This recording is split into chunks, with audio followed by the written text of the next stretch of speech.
Akkamiin ta'ee jetti? Akkaan hin tahiniin qabaa miti. Tole mee maaltu si mudate? Gandaa namni du'ee beeyta. Mana taaziyaa dhayxe. Dhaquu qofaaniin bulee huwe. Duba maaltu maal ta'e? Sharaan afooshaadhaa mooraa keessa dhaabbata. Kadhiiraati moo kadhalaati? Sharaan tokkuma hoggumaallee hamma galgalaa wal boharsaadhaa turaniituma booddee dhiirti gam tokkoon dhalaan gama kaaniin rafnaa beeyte. Afooshaan gariin akkasee. Ni rafee beeytaa namu. Ati hoo? Awwa hin xuxuuxa je'eetiin turee dhufee beeyte. Aadumateeti haaya sun. Anumaa dhufee tarree dhiiraa tana maddii takkaan ciise ifaan maan dhaamin.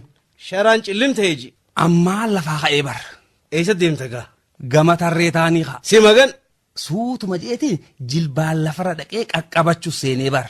Baasuma qabdee. Cinaacha galeetiin qal'adheetti dhiibadhee bar. Jidduu seenuudhaaf tarra qal'oodhaa takka fuula deebi'eetiin seenee bar. Isaan hin dhaga'anii se'a. Wallee dammaydhaan rifattee isii suuqannooytee hagooggatu garraaniin sodaadhee taanittichi garagalee bar. Taasisuu baasanitti Niin furdoo jettee arbuma ciisu godhe. Jaartiin? Qaamuma malee beekgaa umriidhaan dilasii miti fagaattu 50 taati. Ati hoo meeqa sila? 25. Tole mee haaya. Hoggaan harkarra kaayadhu maanaan ammatiin isiiniis. Achi booda hoo? Achi booda gaa maal gaafatta?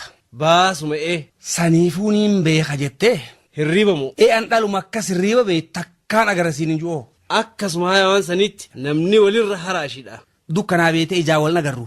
Akkan dubbifnees nama jidduudha ammas. Malaan dhawachuus seene haamma. Eenyu akka taate beekuudhaaf haawulumaafuu maammilaan godhadha jeetiin ka.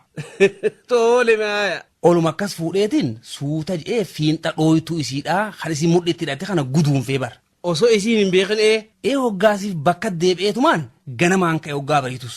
Dhalaan ganamaan ka'aami Anis bariisaan ka'eetiin harrara dhaaphee eegu seene ka. Tagalayaatu hunda Osumaan tayaatu hunda ijaan gaggeessuuti takka duubaan dhuftee bulteenaan jettee na bira kuttee bar. Siihuu beeyti wallee. Hoggaan laalu fiinxi dhooytuu isiidhaa guduunfaadha kunoo. Ati hoo beeyte? Beekuu akkamsa ijumatiyyaan amanuu dadhabee huyi. Maaliif? Habootiyya ka.